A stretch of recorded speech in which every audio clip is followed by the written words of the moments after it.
Hello, welcome to another episode of History in the Dark. I am your host, Darkness the Curse. And before we begin, as always, thank you so much to my generous patrons, my British rail critics, and of course my underwater train finders. You are the reason why this content remains in the Hollywood spotlight. And today, we're going to talk about another locomotive, very specific one, but a real, true, unbridled movie star. Not Olden Hall. Olden Hall's respectable. I, just made a video about her. But Olden Hall only appeared in a few movies, all in the same series. Now, granted, that series is a billion-dollar franchise, so she's seen plenty of work involving the extended media, but this particular locomotive that we're talking about today appeared in a whole bunch of movies, like a true movie star. This is the story of Sierra Railway number 3, or as I like to call her, Kelley.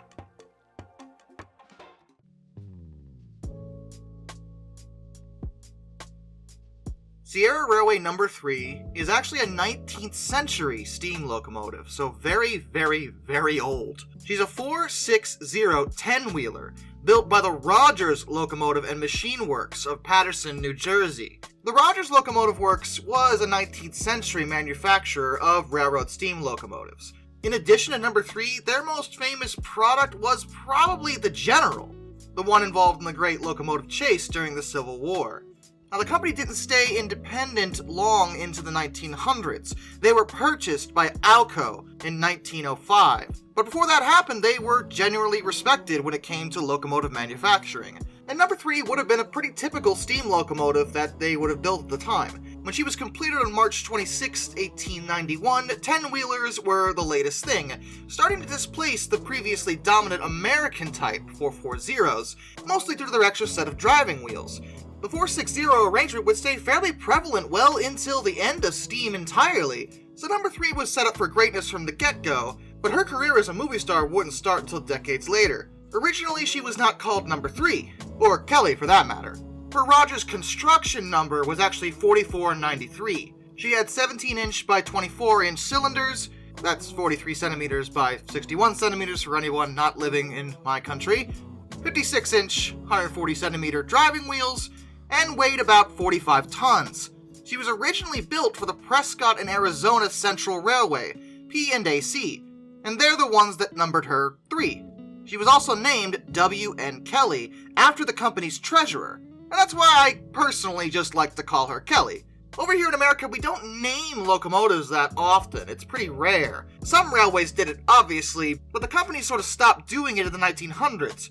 Whereas if you look at the UK, they still do that now. It's just fun, I think. It gives them a lot more character. So I'm probably going to switch back and forth between calling her number 3 and just Kelley. I know it's W.N. Kelley, but Kelley is a girl's name. And I usually call steam locomotives she, like ships. Anyway, I'm getting off topic. She only lasted 2 years with P&AC because they went bankrupt in 1893. Which wasn't unusual back in the 1800s. There were a lot of small railways all competing with each other over here in America. In fact, that was the case over in the UK and in a lot of other countries as well. And due to the oversaturated nature of the market, it was hard for a specific railway to carve out a niche. The chief promoter of the railway, Thomas S. Bullock, relocated much of the equipment as well as the hardware out to California, and Kelley was included in that. Then he entered a partnership with Prince Andrei Poniatowski and William H. Crocker. They joined together and in 1897 incorporated the Sierra Railway Company of California, specifically to connect Oakdale, California with the mining and timber producing regions of Tuolumne County and Calaveras County. It was at this point they actually stopped calling her W.N. Kelley at all. She was just called Sierra number 3. I still call her Kelley, but whatever. Number 3, Kelley, you know what I'm talking about. And she played a key role in the railroad's construction to Jamestown, California in 1897, to Sonora, California in 1899, and to Tuolumne, California in 1900. She was actually the primary locomotive pulling freight on the railroad until 1906, when they finally purchased a new Baldwin Locomotive Works 280. She was still used, of course, and played a significant role both in passenger and freight service on the lines over the years. She was originally built to fire coal, but she was converted to oil rather early when it came to this type of modification, between 1900 and 1902. A lot of railways hadn't even thought to do that back then, but for one reason or another, that's what they did with number 3. She was actually involved in several accidents, believe it or not, over the years, but rebuilt every single time. In February of 1898, there was a misaligned switch that actually killed the conductor on board, William G. Bailey. Then in September of 1899, just another year later, her tender went off the rails while she was backing up on a trestle bridge, which actually caused the bridge to collapse. Because bridges built in the West back then were a little bit dangerous, okay? It's a scary place. She managed to stay out of trouble for 2 more decades after that, but then in 1918, just above Sonora, she actually turned on her side. That destroyed her original cab, which had been made of wood, and that wound up being replaced with a Southern Pacific steel cab in February of 1919. And despite this tale of misfortune, 2 years later, she actually appeared in her first Hollywood movie, a silent film called The Terror that starred Tom Mix. Apparently, a lot of people really wanted to use this particular locomotive in their movies because she appeared in just so many movies. It was likely down to a few factors. For one thing, she was just an older-looking locomotive.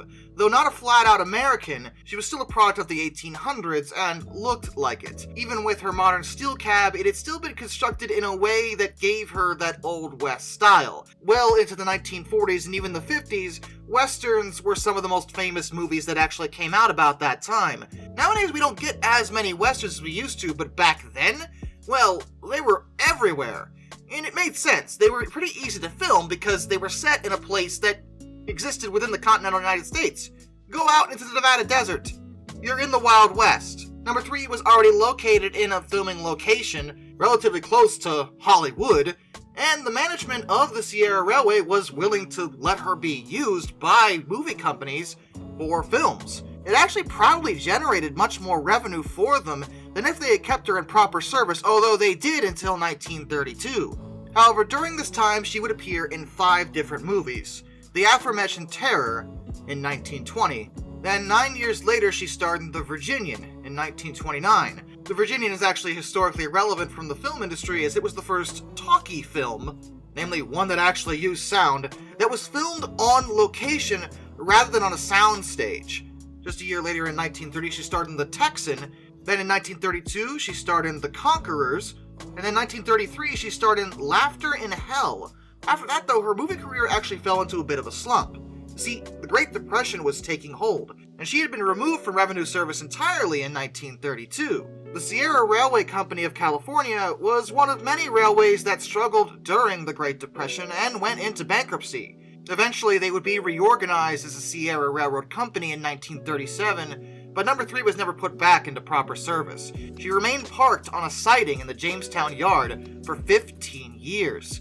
Even into World War II, there was concern, and reasonable talk, that she may actually be scrapped, though many of the yard hands tried to defend her from this. The railroad was actually contacted about using her for another movie in 1945 by the producer of a movie called Duel in the Sun, David O. Selznick. The movie was actually being filmed on the railroad, and the proposition in this case was to destroy her in a train wreck scene specifically for the movie. Those in charge were actually considering it, but Sierra Railroad's master mechanic, Bill Tremewan, was horrified by this proposition and personally persuaded his bosses not to consider an idea that was, and I quote, ridiculous. Instead, he talked them into allowing shop crews to restore her for charter and movie service. He still laid into the movie idea to make money off of her for the company, but his argument rested on the notion that destroying her now would cost them a lot of money in the future because she could appear in more movies. The crews were given the go-ahead by management to restore her to operation. An inspection of her boiler proved that it was still serviceable, but she would have to operate at a reduced maximum allowable working pressure, from 160 to 150 psi. But considering she'd sat around for 15 years, that wasn't that bad of a decrease. The rebuild was completed in 1948, and she officially returned to service, heading a Pacific Coast Chapter Railway and Locomotive Historical Society sponsored excursion train on May 30th that year. They continued using her for excursion services over the years, but her big draw was when it came to being a movie star. Again, especially by that point, she was old. Diesels were coming into the fold, and her clearly 1800s styling made her a shoo-in for directors and producers who wanted to use a live locomotive in their movies. I've already mentioned the 5 she starred in during the 20s and 30s, but starting in 1950, she got busy when it came to being a movie star. The first movie she was in after her rebuild was Wyoming Mail in 1950. That same year, she starred in Sierra Passage. The next year, in 1951, she starred in Drums in the Deep South. In 1952, she starred in The Cimarron Kid. Again, in 1952, she was in High Noon. In 1953, she was in Kansas Pacific. Again, in 1953, she was in The Moonlighter. She skipped over 1954 when it came to movies, but in 1955, she got a little crazy and starred in 3 of them. Rage at Dawn, The Return of Jack Slade, and Texas Lady. In 1957, she was in The Big Land. In 1958, she was in Man of the West. In 1959, she was in Face of a Fugitive. Then she took several years off, actually, and wasn't in another film until 1964, when she was in The Outrage, which was actually a remake of a Japanese film called Rashomon, but as a Western. Okay. Then in 1965, she starred in The Great Race. In 1966, she was in The Rare Breed. In 1967, she was in The Perils of Pauline. And by in, I mean not in. The sequence that was filmed for her was actually cut from the final film, so even though she filmed for it, she doesn't actually appear in the final product, unfortunately. In 1968, she was in Finian's Rainbow. In 1968, she was in A Man Called Gannon. In 1969, she was in The Great Bank Robberies. In 1970, she was in Diamond Stud, which I should probably stress at this time. I did not realize this when I first recorded, that I did when I was looking up the poster of the film, which you cannot see. This is actually an X-rated movie.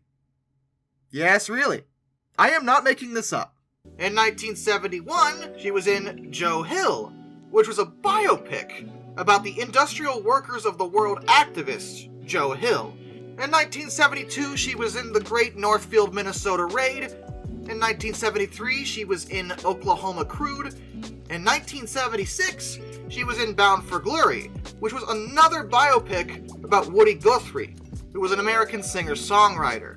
That film is also historically relevant because that was the first major film to use the Steadicam, which was a brand of camera stabilizer mounts for motion picture cameras. Many films, in fact I would argue most professionally done films, use them even now. Also in 1976, she was in Nickelodeon. No, not that one, this one. In 1979, she was in The Apple Dumpling Gang Rides Again. That's a mouthful. And even by this point, number 3 was not slowing down in terms of movies. In 1980, she starred in The Long Riders. In 1989, she was in Blood Red. Then, in 1990, she appeared in the one movie that I think a lot of you probably know her specifically for. She was in Back to the Future Part 3, starring Michael J. Fox, Christopher Lloyd, and Mary Steenburgen. It was considered the weakest of the Back to the Future movies, but as time has gone on, I've noticed most people have actually softened up on their opinion of Part 3, though I think most of us kind of agree that Part 2 was better. Part 3 is still totally watchable. This may have been her most famous movie appearance. She appears in the scenes that were set in 1885, which was actually 6 years prior to her construction. Go figure. And she portrayed Central Pacific Railroad number 131. But the real Central Pacific number 131 was actually an American, 440. Then in 1992, she appeared in The Unforgiven, which was directed by Clint Eastwood, and it won the Academy Award for Best Picture, Academy Award for Best Director, and 2 others on top of that. It was a really good movie, is what I'm trying to say. In 1994, she appeared in Bad Girls, and last, in 1996, she starred in a movie called Color of a Brisk and Leaping Day. And it's actually about a Chinese American's attempt at saving a railroad in post-World War II California, so I can see why number 3 fit right in here. But, see, that's not even the complete list, at all. That's the complete list of movies. She appeared in television shows too. Are you sitting for this? Because I am not going to make another video where I read you all this nonsense, okay? I am reading it all now. And I put timestamps on all my videos, so don't worry. If you really don't want to listen to every single one of these, you can skip ahead. But if I don't get all this out there, someone in the comments is going to be like, you didn't talk about this one. And you know, I don't feel like dealing with it. The first TV show she appeared in was actually The Lone Ranger in 1956. In 1957, she was in Tales of Wells Fargo. In 1958, she starred in a TV show called Casey Jones. Yes, really, a fictionalized version of Casey Jones. Between 1959 and 1966, she appeared in Rawhide. In 1960, she was in Overland Trail. Between 1961 and 1962, she was in Lassie. I think some of the younger audiences know what Lassie was. She was the goodest girl, okay? Between 1962 and 1965, she appeared in Death Valley Days, which starred Ronald Reagan. Yes, President Ronald Reagan, back when he was an actor. In 1963, she was in The Raiders, which was a movie, but a TV movie. So it kind of goes under TV here. Between 1963 and 1970, she was in Petticoat Junction. She was the locomotive that pulled the Hooterville Cannonball passenger train. Between 1965 and 1971, she was in Green Acres. Green Acres is the place for me. In 1964, she was in The Wild Wild West. And no, we're not talking about the 90s version of that particular concept. That had a giant spider. Between 1964 and 1966, she was in The Big Valley. Between 1965 and 1966, she was in The Legend of Jesse James. In 1966, she was in another TV movie called Scalp Lock.